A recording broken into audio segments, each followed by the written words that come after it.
excuse napesa mon amai ba conseil trop tina ba télévision napesa ba conseil ba to bayebi c'est d'apena pesa ba conseil ya trop mayo kana été chiko na sala ndeti neni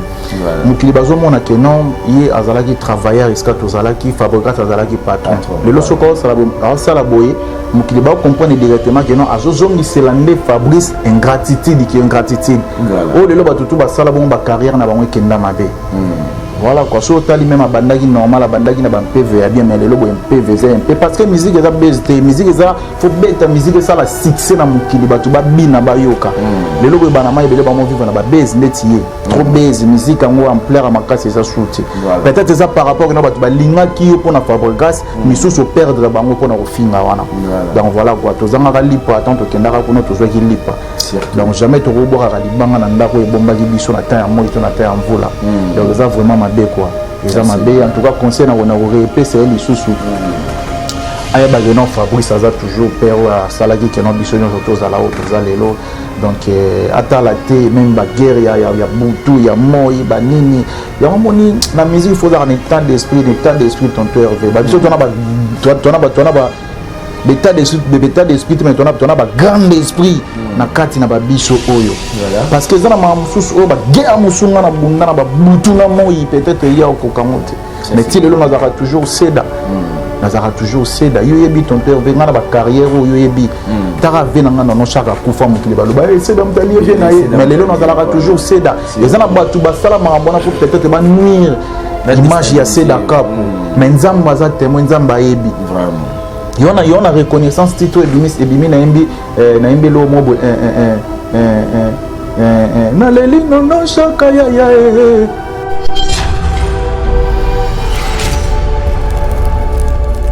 mais ça vous dit quoi tant bon mon frère na bino à tout aratolo na bana tout ya maestro Fabrice yende numéro et puis la génération na bino yende ta konza la bino wana sanangage ke ye mutalobi mambo na yesu biso to lobani so lo bazo konza sa zo mi konza ye moko ko konza biso se fona zala wana pembeno o konzanga yonga na zana to konzanga ndeli donc wana eza maloba mo bo il faut ba réfléchir ça ba loba lo mo bon faut lo ba ke non nazanga na zo konza orchestre nanga na zo konza mambo nanga et puis c'est bon ya o konzanga na ndeli mais bito so ki succès na sala mo di boso na na maîtrise à succès fort ton Hervé na sala succès pena na ko resala ka lisusu petit les lobo ah ben oui ti les lobo na zara toujours c'est da tu vois je suis stable tandé na za donc Betty Bagaliano ba nini donc Betty ba nouvelle collection ba Jordan naza tranquille naza tranquille na ba raya ba Givenchy na pepele na pena na ba short na ba Gucci carré na pena ki toko sko ya konzanga na ni pour maman salanga na salango déjà likolo na soka mataka avion eza parce que ngana gangaka esika tozalaka nde mataki avion ki foza na gangaka ko yamado nde mataki biso ba avion batengama bataya belele bezalu ba botele belanga batoko gengenge yabile bezanga bozaro yo natina pona binisaka mboko yo Fabrice maître mengana capitaine ya bani alderoyo maina ko banga donc vraiment donc to gangela makambo lelo mambo pesa pour biso tout ozala otoza lelo faut bazala ka reconnaissant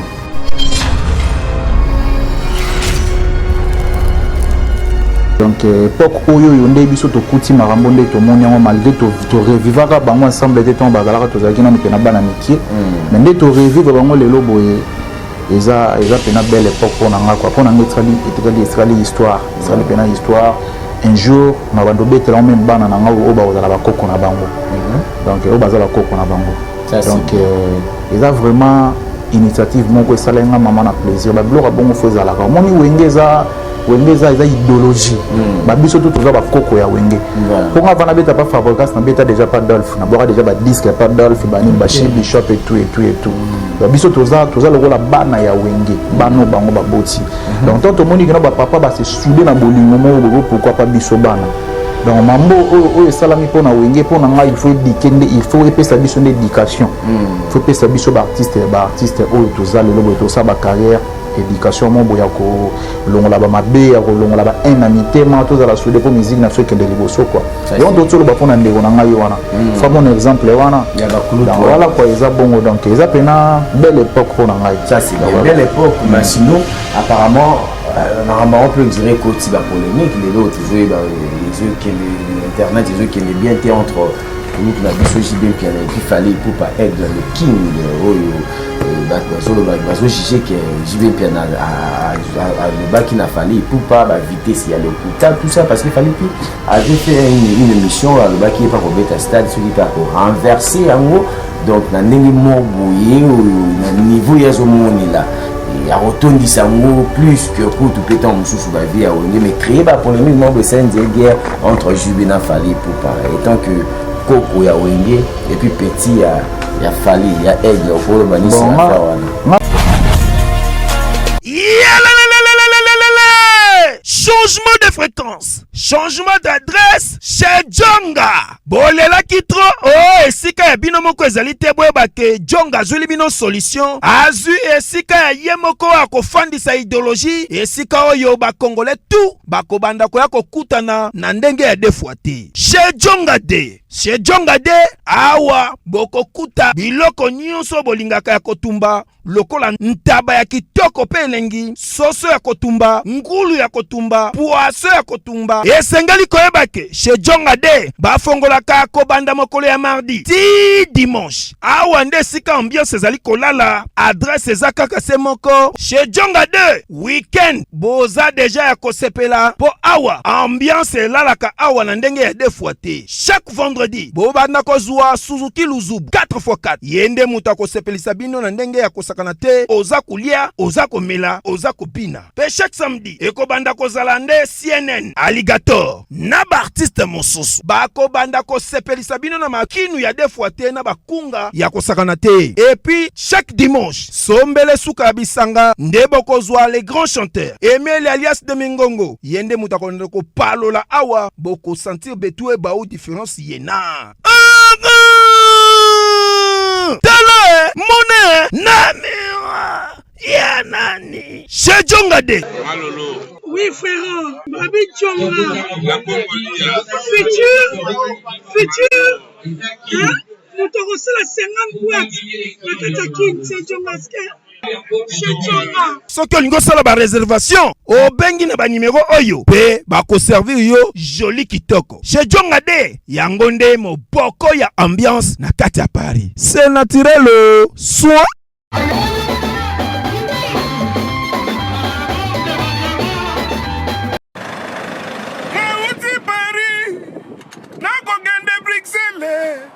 namona bango tosolola masolo nakoma na bundese balobi kende na tamtame yokofana na nyekese aneo neo tamtame aneo Bidibidibidibiyesra yo nana nyene yo le tam-tam. Nous, c'est la compétence. Et chez nous, du luxe et de la présence. Wifi au bord, c'est la classe. Ton coin d'Avutuka, tu es à l'aise, pépère. Donc, ton cos, mais surtout, c'est Tam Tam Voyage. Aneo, neo tam tame, aneo, kumbabiso nzela lola, aneo, evandelia cuire. Aneo, wifi aborde, menalola. Badroa biso batutu kaloji. Tant que on a tam tam voyage, c'est la classe. Ça c'est comme Wenge Big Family, Neo Tam Tam. Il n'y a pas deux, le seul.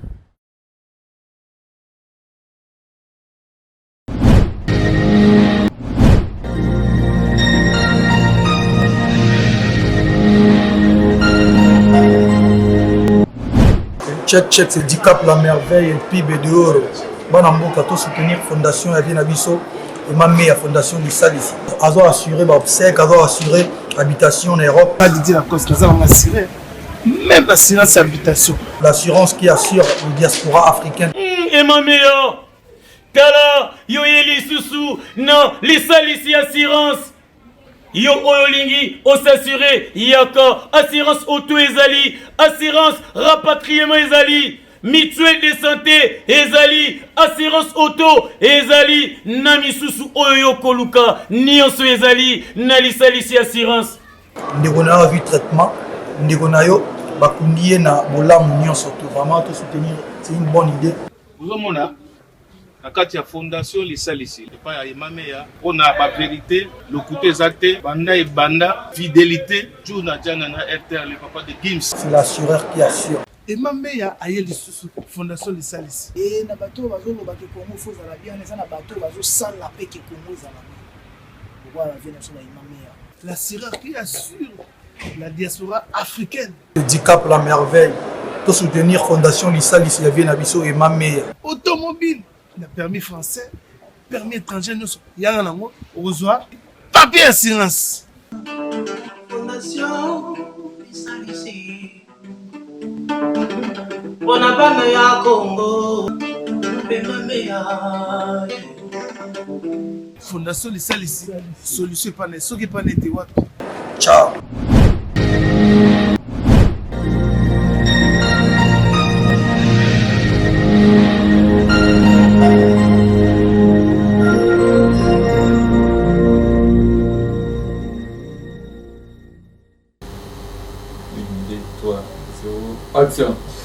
Un grand merci à vous, chers internautes partout dans le monde entier. Vos yeux sur le Bakou et Rolanda Yabino, humble serviteur, au nom du tonton Hervé Lessaïo, mais ça toujours. Conseil Labino Moussa à travers cette émission, notre art. Notre art est une émission où il y a un rabino, artiste, un musicien, un comédien, tous les artistes. Automika Rampé, qui a ma émission à Bissau aujourd'hui. Je ne suis pas seul sur mon plateau, je suis accompagné avec un artiste, un musicien. Lui, c'est qui? Lui, c'est Sedaka Poyamado. Autokomeka un peu développé naïe narrati émission on va kobeta mama soleil belete il y a album naïe ya bandembo urbaine abimisi et puis aussi maman actualité belé il y a musique yango ya biso kaka on va développer avec lui. Je dis d'abord un grand merci à vous na confiance bozo pesa toujours ngai bino tonto merci à la bino mosala merci à vous Trissim Belenga Pro do Motema Godi Diasuka, merci à Lily de mon cœur depuis Suisse Candé à toi, merci à maman Pasteur Françoise Vang depuis Paris, l'église de la flamme du feu, merci à vous, merci à maman Suzuzu, à maman et à Mourinho. Sans plus tarder, j'ai dit un grand merci à vous, mon vieux Sam Coucou le nécessaire, Sam Coucou le nécessaire, Sam Coucou le nécessaire, d'abord 3 fois parce que dans la radio, le Père, le Fils et le Saint-Esprit, Motema et maman aimé Coucou, moi c'est mon coussé à toi, le clin d'œil à toi, et je ne peux pas derrière la caméra, si tu es même langage avec moi, au fond, on l'aura déjà. N'a pas ça invité dans la Lelo Mbote, c'est Dakar. Ouais, tonton Hervé. Bonjour. Bonjour et puis bonjour à la fanatique, nous surtout à la bonne musique. On va aller dans la musique bien, on va soutenir la bichou. Même de loin, même par ici quand vous allez dans bonjour na bango quoi. Ça c'est bien. Bonne santé d'abord. Ouais, santé tranquille. Tranquille, pépele quoi. Pépele. Moussala, c'est Dakar pour toujours dans le studio, tout déjà au Bimisi déjà Banzembo. Bon, Moussala est toujours dans le studio, mais Tobimisi single, donc des titres à version urbaine, esprit positif, autour de Bimisa. Le déjà qui est le 8e jour, 9e jour. Et Bima qui déjà ça, on a la plateforme, on a sur YouTube, c'est Dakar officiel. Même sur Facebook, c'est Dakar officiel. C'est Dakar pour Yamado officiel. Sur Instagram, on a un lien, côté Batala. Mais tu as toujours dans le studio pour faire 7 titres. Tu as un projet, mais esprit positif, mais ils ont deux versions. Ils ont une version urbaine, ils ont une version typique de Balobara. Musique il y a Congo quoi. Voilà. Il fallait que 7 titres, il y a des titres. Il y a déjà des titres. Donc il y a 7 titres urbains, 7 titres typiques. Ah, ils ont dit 14, voilà. Urbaine, tu as déjà des titres. On a maintenant typique, tu as déjà déjà. Comme tu as 5 titres déjà sur YouTube. Puis na ba chaîne des titres des titres ils ont reconnaissance na Afro qui twin vient twerker quoi. Afro qui twin. Voilà. Ça veut dire quoi? Afro qui twin eza origine abiso ba congolais. Origine abiso ba congolais qui twin eza musique mo betaka na l'église ba ginto adi ba mbonda betaka tungutu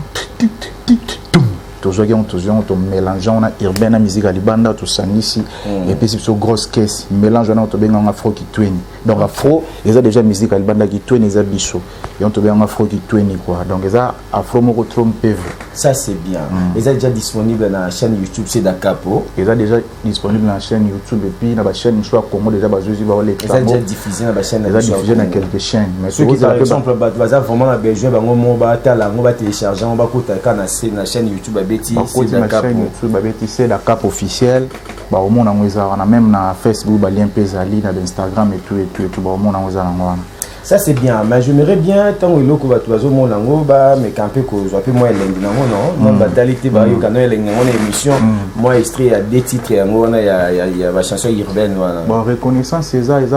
na bandango eza na mbela ngo mingi na mélanger kombo eza histoire mo mena che komba vela nga Théo Zambota eza partenaire on a sala ka vraiment financer ba la propos nango eza yanga na yo bombanda soki nalati liputa na ngai naleka na quartier okomi kotiela ngai miso nelenga nyonso otika nyonso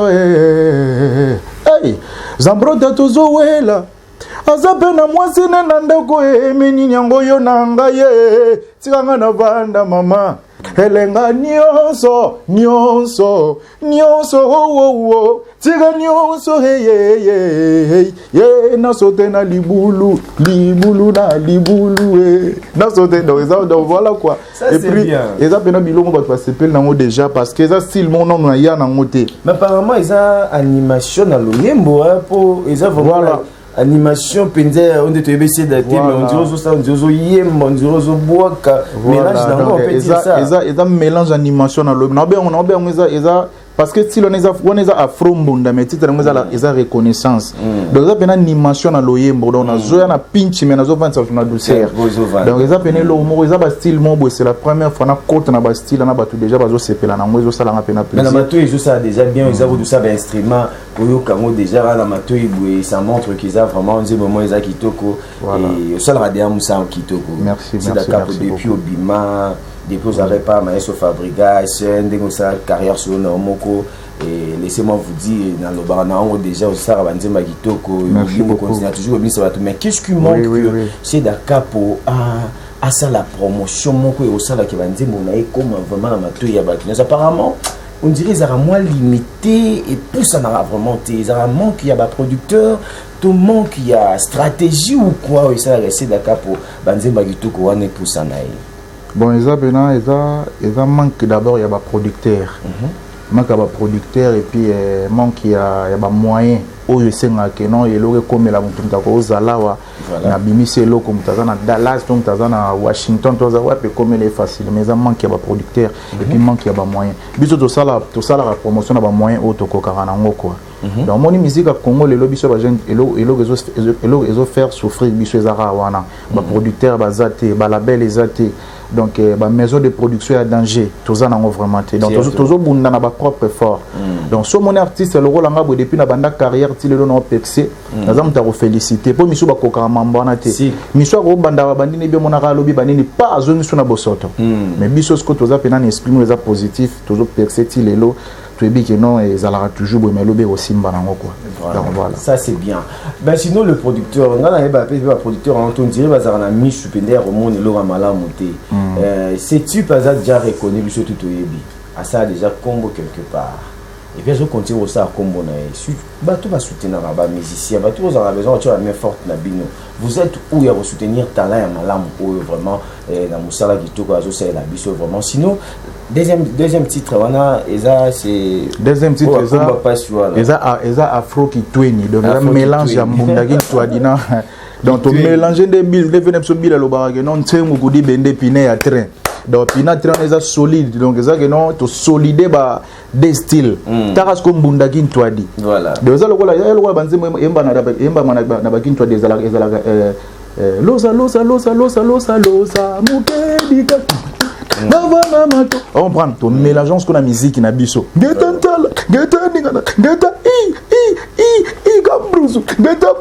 ça pena que nous ça trop brutal les roulés. De ça il y a pas ndenge na mo boye quoi. Donc voilà, ça fanatique. Donc voilà quoi, ça on a déjà ba toi ko ta ba consommer ba tala ngo ba dans la décité, ba dans la vraiment décité. Ça n'a pas produit bien. Moi je suis surpris à mon acheter Dakar par ici qui a autre c'est des titres orchestres. Ces derniers temps tu yo ka ba murmure mo bo teki go bima c'est Dakar pour qui na isu maramboté qui na ko côté pe héritier Watanabe tout est ko yo ka ba murmure wana mais je suis surpris à mon que je continue toujours au sang musala yo moko ko éclairci ba fanatique non nyoso bazaki un peu inquiet par rapport à message wana que c'est Dakar pour côté pas héritier tout ils en a projet moko ils en ciment wana un jour c'est Dakar pour tout mon époque to yebinde ko na pe bercy mo na kenda ça avec carrière solo yo zo ngesuka maboga héritier Watanabe non le belo moko wa carrière to sala ba biso to za ba te féliciter parce que to za na esprit mo positif. Donc voilà quoi mutunya sota banana bisengo mutu banana bisengo azalate mais ba vena so wenga va bima ba salara 10 ans il y a pas si après ba bima même tout le monde vena père de son papa oui bazara na village azo betano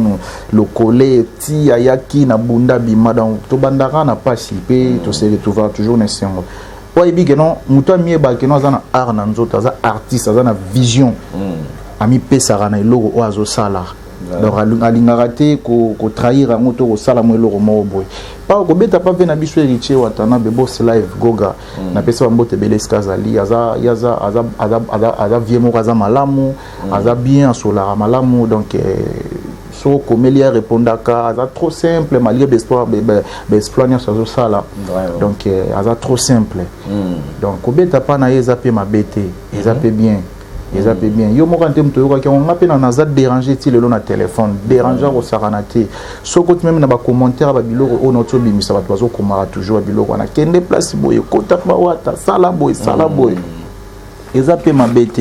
mais dans la vision ya marambo na zo sala nan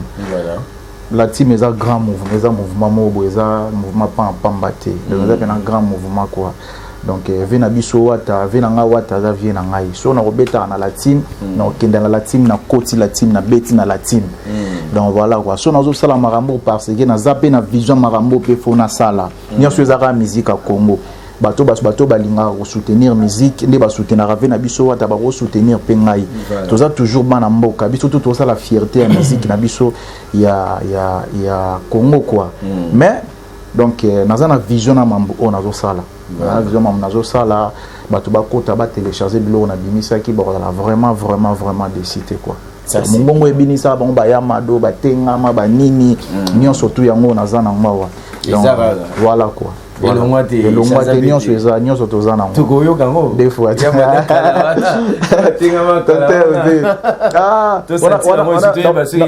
non moi bengo ba krabo mwana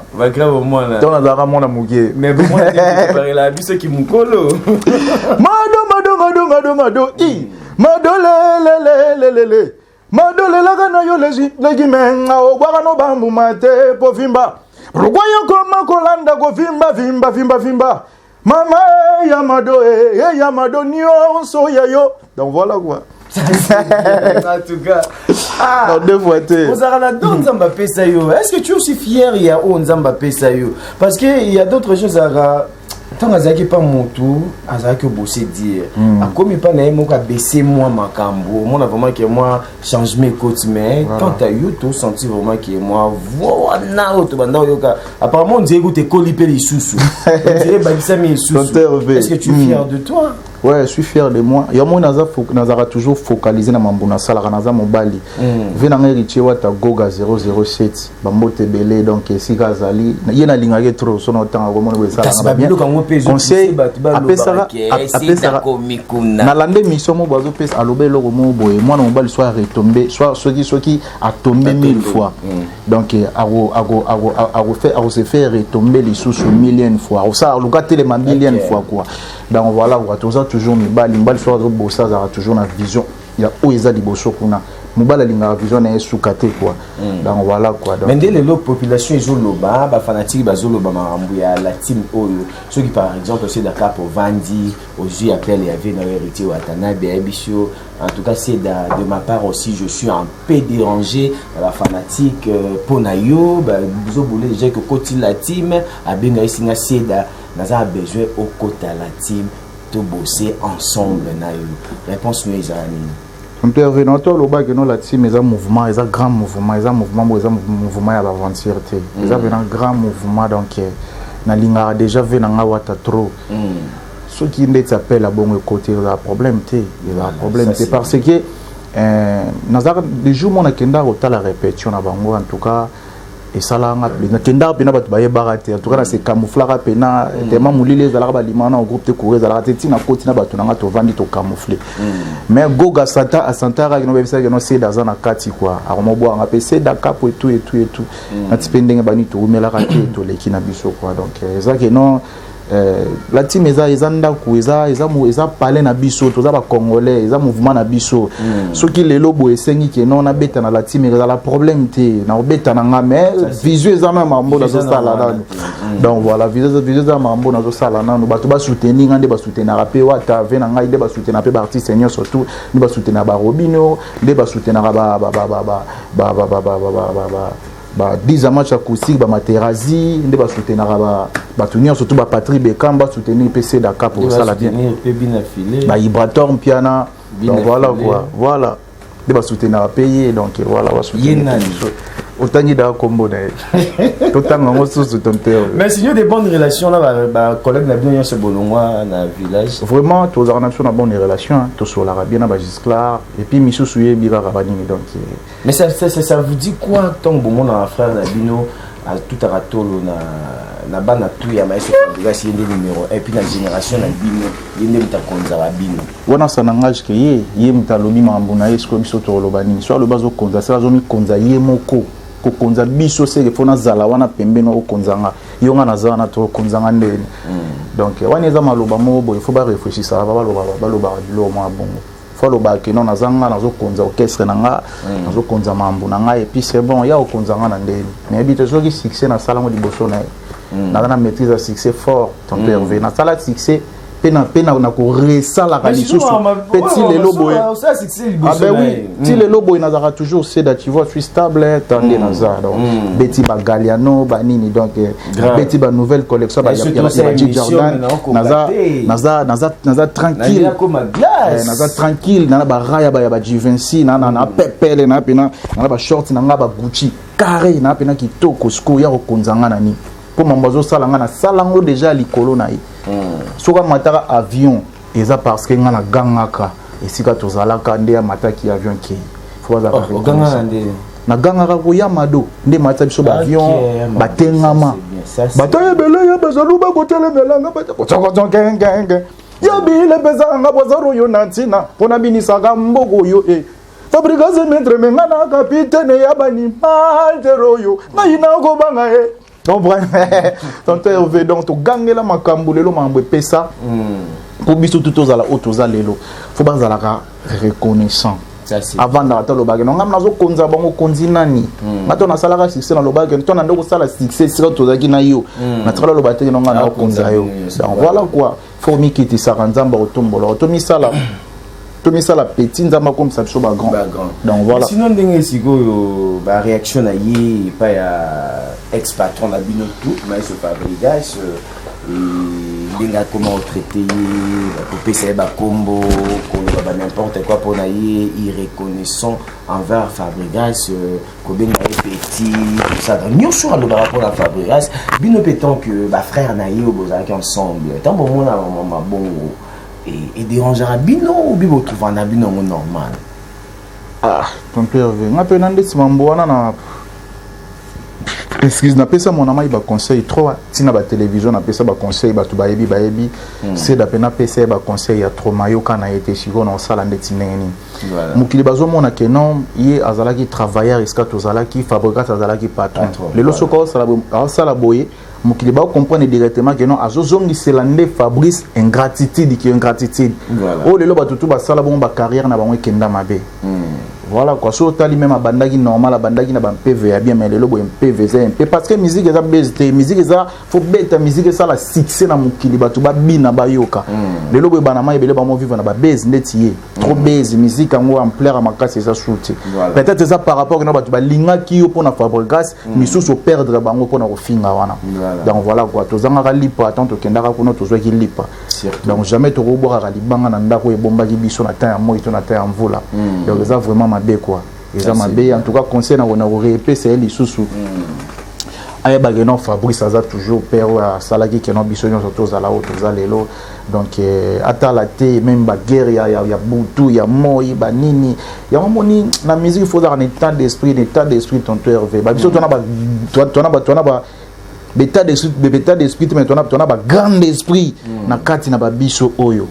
parce que ça na mamususu o ba gea musunga na bunda na ba butu na moi peut-être ya okokangote mais ti lelo nazaka toujours seda yo yebi ton Hervé nga na ba carrière yo yebi tara vena nga no chaka kufa mukili baloba seda mutali bien na ye mais lelo nazaka toujours seda et ça na batu ba sala mambona pour peut-être ba nuire l'image ya seda kapo mais nzamba za témoin nzamba yebi vraiment yona reconnaissance titre ebimi na embi lo mobo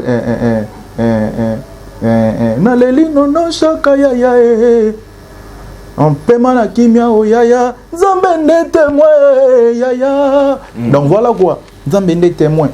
batutu baluka ba bundiso na carrière faut oyeba ko se protéger faut ba ko zala oyo za mais faut non on a message quoi qui s'endako ma mère m'a passé l'un qui s'est passé malgré le marathon sur la télé. La scène qui soit chimna de la katia ba rouge on est là. Chef banda la bandi comme moi si la télé inane. Chef ici là. On monde beaucoup faka. Oyo biloko so boma bino ndila o lokola kisi ndako. Papa, oyebite que laboratoire mais médecine et c'est une solution ou dakala. Solution ignorant, c'est là ça. Omoni oyo, signaliste suppositoire. Oyo, signaliste comprimé. On a ba hémorroïde. Voilà. Omoni désostérile oyo. Et ça pour la faiblesse sexuelle. Et pour la fragilité pour la bassi. Et quoi aider ma casse. Mais borax, ce que c'est traitement nions tout. Il y a hémorroïde. Nesikoyo ko banda ko pakulango pona nzoto abiso ba papa soki po lingi o mesurer ba centimètre non avant banda ko pakula po mukolo ko sisa o ko mesurer les sous o ko mona que box toujours champion o comprendre ba question nationale question o ko zongo sika musute na Congo kaka na laboratoire mais ya missile et puis esalami na ba nzete ya Congo ba nzete kaka ya Congo basite mususu te ya Congo nde mama na kosi ye pas trop kosi wana na kununga Bores oyo mobile nanga sai la Bores oyo soko na Bores o te mais mobile nanga to lezo nga ya bukibi omoni ba kiso to présenter yo et salami na ba pharmacien congolais docteur Pichu Tondele yene savant mbote na biso bandeko ngai docteur Pichu Tondele naza pharmacien ya formation nazwi formation na université ya Kinshasa na faculté ya pharmacie et puis nasali ba master na niveau ya université Marien Ngouabi pe na niveau ya Canada na transformation des agro-ressources et puis préparation de cosmétiques thérapeutiques naturelles nazali ko œuvre dans laboratoire CRMTA oyo ezali laboratoire MMC spécialisé dans la production de phytomédicaments, c'est-à-dire qui c'est à partir de nzete na biso ya Congo. Qui c'est nyonso o bozomona awa na CRMTA et subir essais toxicologiques et puis essais cliniques oyo ezosa la différence na biso na ba tradi parce que et subir quand même moi étude et puis qui c'est oyo eza na CRMTA ezali homologué na ministère ya santé, c'est-à-dire dans la autorisation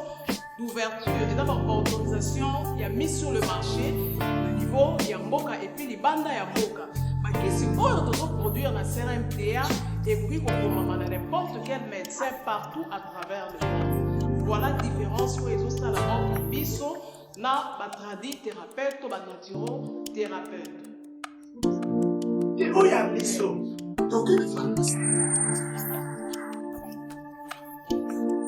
Awa na laboratoire mais ici, docteur Pichou Tondele, il est des savants.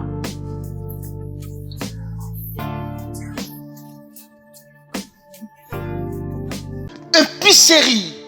exotique toute l'Afrique chez Glody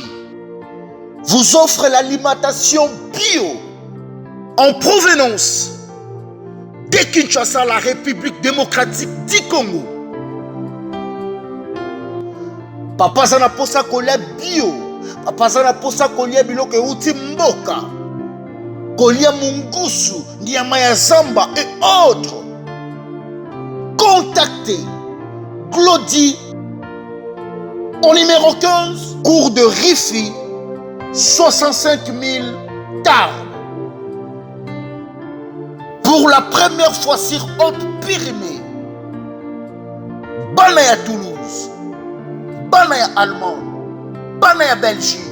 Banaya Suisse, livraison au premier niveau. Makambo ya Kokende Château Rouge, Abou Pia. Contact et réservation au plus 33 07 58 29 62 88. Exotique toute l'Afrique chez Glody, c'est la meilleure, c'est la qualité, c'est la compétence. Exotique toute l'Afrique chez Glody. Ponabo Pikiliki Bonjoto. Caillou et comme ça papa cowboy fatigué. Maman bima mon pépé. Papa qui fait du premier round a commis qu'on ronfle le col angoulou à Mélis savon. Solution et mon ami et pas y a toute l'Afrique. Chez Glody.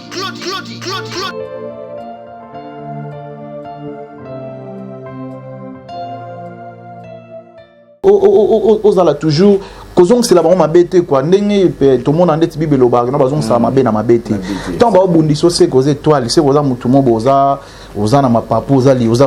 likolo ozo s'envoler donc oza ange donc faut pas bamba ko mabanga po kwea alors il faut comprendre que note bango faut bazala pour na se sentir o ngana za donc voilà quoi attaque ba guerre ezala ki ba froid entre bango na bango fallait azala toujours fort, fallait maîtriser ça là à l'accent on a public à l'accent public non ils ont toujours peur on est toujours faire moi le barama on y retourne on est-ce que ça fait solo ya fabrica ça tourne là-bas tout ils ont dans mon cas pour le fanatique les fabricas pour fabricas que il y a tout à tout là le baraka qui azaba meilleur fan du monde ba fan balinga et puis tout le monde ngo les seuls motos azaba so ça live na Facebook ba tout vraiment ba fanatique ba za Zolanda et là vraiment fabricas c'est dans le bac à bayaye kotonge l'équipe le baloba tout ça là ils arama masolo tout ça rien lokuta mais plaisir ezala que non place tata na vanda beta kombo na tazo tonga ata azo finga yo so zo lo bada kombo na munoko na ese oza toujours mwana na ye donc voilà quoi plaisir ezala bon yo to voilà c'est pela que non Fabrice Mutuloko Fabrice tango zo vana na bato zo tanga kombo na ye eza déjà grandeur na ye quoi donc voilà ezala ko tonga ezala ko finga fa mona que non eza problème ta la père et tout tonto venant no vanda te que non qui solo père na bina beti li solo pas ndeti na ko bandeti ndeni kama no mo ayo luka yo akuti uta kuti père na bino papa no mo betele li solo mabe yo sala et quand on bongo za na la vie c'est comme ça donc azala ndé fort esprit na zo sala lelo esprit zo sala lelo na mona ngo za la trop pour na ba faible donc azala fort à télé mais à l'esprit ça la musique n'a bien qu'à l'anda ba mamboana c'est normal. Merci beaucoup on est ici avec M. Dakapo et on va développer toujours avec lui. Je dis un grand merci à vous, la confiance. Et puis je vous demande déjà de vous abonner sur Elenga Congo Télévision pour que vous rentrez dans l'information. Je suis là toujours pour vous servir. Et je ne pense pas si Dakapo, tout mes campés qu'on touché. Actualité, il y a bavé na yo. Voilà. Mais tout le monde a concert, il y a le 30 juin, il est qui. Et puis concert, il y a le 9, c'était à Pullman. Il est qui, il y a VIP. Et tant que musicien, comme on a après 25 ans d'absence, il y a bavé na yo, il y a Wenge, Basangani, Soussou, Bamonyo sont ensemble, ça les projets, et ça il va livrer concert, et ça qui est vraiment plein. Ma casse, c'est là qu'on dit d'abord comment on a souvent. En tout cas, pour Nanga. Na obenga ngo la belle époque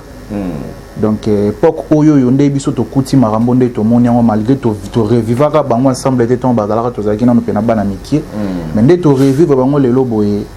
eza pena belle époque pour nanga quoi pour nanga etrali histoire etrali pena histoire un jour na bando betela même bana nanga o bazala bakoko na bango donc o bazala bakoko na bango donc eza vraiment initiative moko esalenga maman na plaisir ba biloko bongo fo ezalaka moni wengeza eza idéologie ba biso tout toza ba koko ya wenge pour nga vana beta pas fabricas na beta déjà pas Dolph na bora déjà ba disque pas Dolph banine ba chez Bishop et tout ba biso toza lokola bana ya wenge bano bango ba boti donc tant moni que no ba papa ba se souder na bolingo mo pourquoi pas biso bana donc mambo oyo salami pour na wenge pour na nga il faut éduquer il faut epesa biso d'éducation il faut epesa biso ba artiste oyo toza lelo bo to sa ba carrière éducation mo boya ko longola ba mabe ya ko longola ba inamité ma to za la soude pour musique na feke de liboso quoi et on doit ba pona ndeko na ngai wana fa mon exemple wana ya ba kulu voilà quoi eza bongo donc eza pena belle époque pour na ngai ça c'est bien belle époque mais sinon apparemment on peut dire que c'est la polémique les autres toujours les qui internet les qui est bien entre nous na biso JB piano et puis fallait pour pas être le king bazo juger que JB piano à le baki na fallait pour pas vitesse il y a le puta tout ça parce que fallait puis avait fait une émission à le baki pas au beta stade ce qui pas pour renverser en gros donc na ndenge mo boye na niveau ya zo moni là et à retourner mot plus que pour tout pétant mususu ba vie à wenge mais créer ba polémique mo be scène de guerre entre JB na fallait pour pas étant que Koko ya wenge et puis petit ya fali ya aigle pour le banisi à faire wana ngana lobaka que non moni venanga fali aza déjà aza vie na ngai et puis JB pia na za père na ngai baza tuza ba congolais biso nyonso quoi donc oyo salama oyo eza toujours lokumu ya Congo eza lokumu ya Congo eza lokumu ya culture na biso quoi donc au moni tomba wenge salaka musique na ba succès tout c'est wana ezaki Facebook ezalaki te ba plateforme ezalaki penate ba YouTube et tout donc ba revivre à époque na bango série wana na ndenge ba salela kango parce que na série na biso ba Facebook et bimi ba Instagram Twitter ba Spotify ozati ba Desert Music ba YouTube et tout faut revivre époque na biso na oyo et comme les biso na temps oyo donc voilà quoi na temps ezo senga faut ba vitesse sa bongo ezala donc il faut vivre bongo na temps na bango pezala ka bongo il faut ba vivre bongo pour nga tozala bazala toujours na bolingo donc ceux qui lelo wenge sali espoir lelo bo batondisi ba stade on ezala kuma musique à Congo c'est vrai na ngape fali tanga ko beta tango sala ba carton ezalaka toujours le kumu ya ndule na biso ya Congo quoi en tout cas bolingo wana pena ezala banini donc ezala pena au sala bien et ça la pena bien et ça la pena bien et ça la bien merci cher internaute on est déjà vers la fin de cette émission je vais poser quelques questions toute dernière question c'est Dakar pour aujourd'hui tu fais ton boulot bien mais ceux qui par exemple ici c'est na monde web na musique ou accepté depuis la génération la bino montunini ko apprécier tal peu qui a ça na bien azape parmi ba modèle tu peux ba idole ou peut bande comme sur Roland exemple pour que to tombe la culture bon bazana bango belé mais pour l'instant pena biso bato to bimi les lobo et par exemple à suivre vraiment eza pena batozali mais eza pena mingi exemple à suivre baza pena mingi te pour na ngai na rocha ndete mutoloko a gaz ma weta exemple à suivre parce que azala trop calme finga ne batuta sala bolona et bien et puis yeso tumboli ya loko tipa na bino poto no tumboli nga pona nini alors la ngai donc voilà quoi et puis donc même pays non sibi exemple à suivre azote ka musique na solibanda à ça la espoir il y a bien la musique na Congo quoi et puis ba Robino Mundibu lisusu donc yé pas na bisoter yé photo check côté motondeni Mundibu pas exemple à suivre ah ben oui Robino Mundibu il y a makasi uta osarate parce que c'est un grand guerrier c'est grand talaka chanteur mais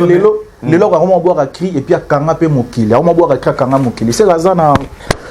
musique na kati na donc azana il phase ba potentialité nyonso ah ben oui tous les à la respecter musique musala oui comportement oui maîtrise oui parce que Robino est-ce que bilo wana tout ça parce que tout le monde a Robino ça avec émission dernièrement toute l'année dimanche il a incité c'est le scram fou les beaux mains tout ça là mais non le belo mon tonton Hervé n'a pas dans la émission trop de tia Robino Mundibu pe net mutolo wa Robino Mundibu ngana bi je sur ba tomboli été par le bar n'est rien il ba tombola kende OK na to mona bilu bango ba to comme internet que non vena so a finge so qui mobongisi ba recho et tout yango ye pa ya kazong saki donc moi na muke so lingile ka bango fo mo pe mi bangisa non donc fo mo pe mi pesa non respect donc voilà quoi donc so ba tumbole to zane calme ça landule na ye donc ye pena c'est bon quoi mais sinon bah tout bazan a besoin ya cause la chanson tout la dédicace va contacter Seda tout ba aussi dans ndenge ko sa programme directement à répétition ça comment studio ça comment pour que tout clair additionnel ouais programme ezara que non toujours en plein studio to bosser faut aussi ça continuité il y a version urbaine autour ça déjà on a des titres ça à YouTube bah tu vas côté batala on vraiment bon dans la décité quoi et puis studio na biso toujours ça là on pena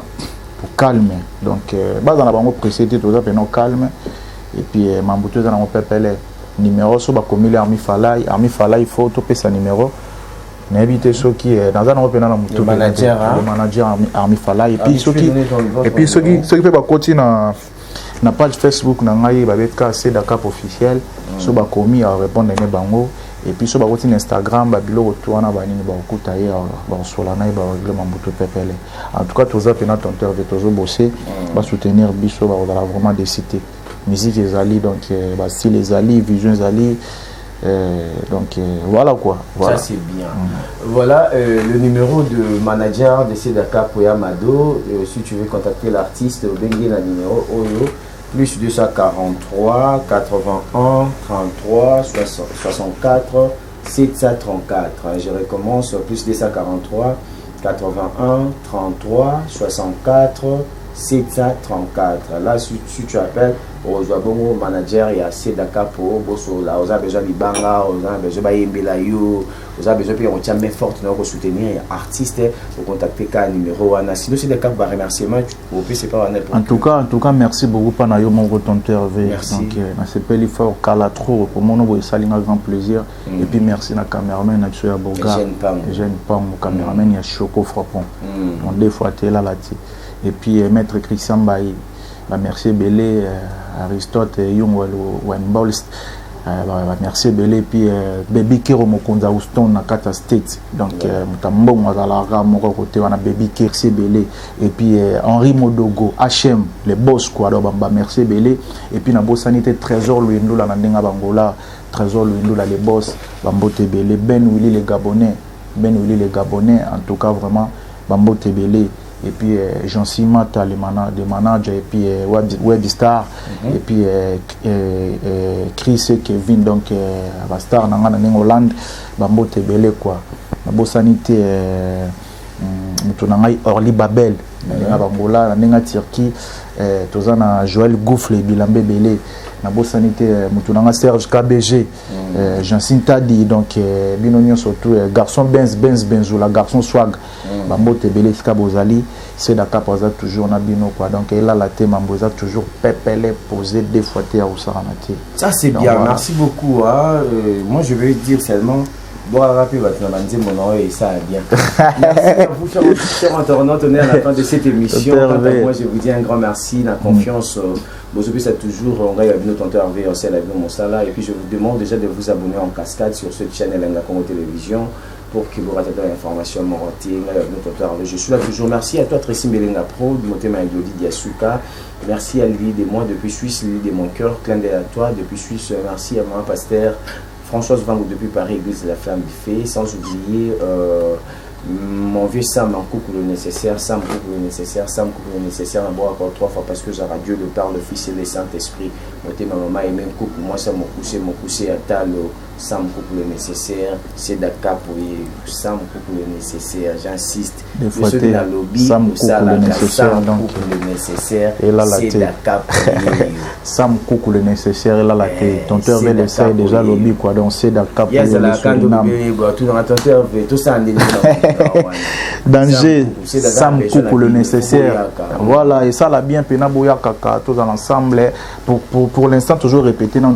on a studio to vidéo mambo toujours ça là on a même présence Sabino peut même dans studio et bando ça la biso vraiment bien en France. Ah, il y a en France. Ah, Sam Koukou le nécessaire. Donc c'est qu'il y a déjà phrase de l'arabe à dédicace dans disque na maman aimé Koukou vraiment bambo tebeleska bazali. Bose de la dédicace na bino esprit positif version urbaine quoi présent le mo rebi makala mingi te wana misusu après ba biloko yo eza le roi moi seben mais seben te mais ndenge soit urbaine na biso quoi ça c'est non déchaîner na ba on s'entend na crime en anglais crime en français crime en kiswahili crime en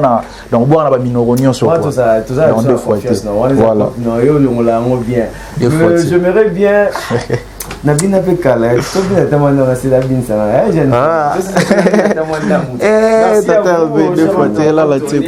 Déjà de cette émission, je vous dis un grand merci. Donc, chez Dakar, pas au bois, quand on a bina. Donc, on a fait une tata face, la clip n'a bina, t'as mon nom aussi.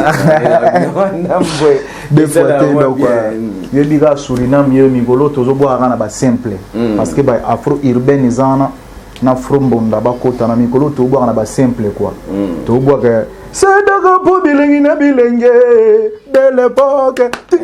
c'est de po ya tonda bilenge de l'époque c'est de po bilengi na bilenge de l'époque trindu kidudu pipu pidi kidudu et c'est que kata donc deux fois quoi ça c'est bien.